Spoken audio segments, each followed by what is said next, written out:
Liberty by Lamberto B. Abellano. 150 years is not a long time in the reckoning of a hill, but to a man it is long enough. 150 years is a weekend to an oak tree, but to a man it is 2 full lifetimes.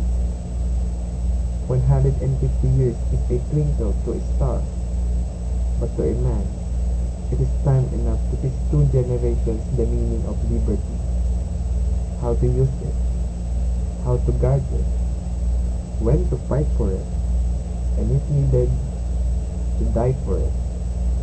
But what is liberty? Of what is it compounded? Liberty, my friends, is a compelling force. It is the naval strength that rang a huge bell and cracked it in the year 1776. It is a flame that came from a torch in Bastille and lit 1,000 other torches to reduce an overbearing aristocrat to the level of humanity.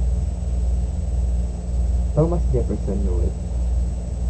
Abraham Lincoln wrote it on the back of a used envelope. Si Katuna, Lapu-Lapu, they could not spell it.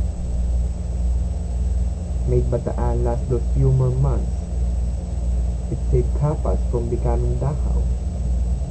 It made every inch of battlefield a camp of resurrection.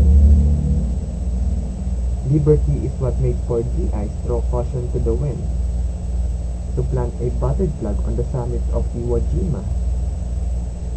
It is the lightness of the heart found in every soldier in every battlefield. It is the night of vigil our women have kept, and the tears that they have shed, and the pride that they have felt for the brothers and the husbands and the sons who have watched our ramparts and kept our homes safe and sound.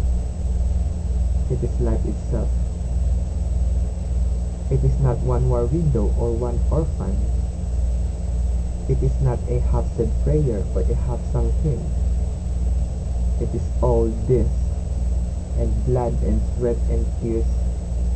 It is the gratitude we owe a great nation. It is the fear that one day we may find hammer and sickle where the crucifix should be. That is freedom. That is liberty.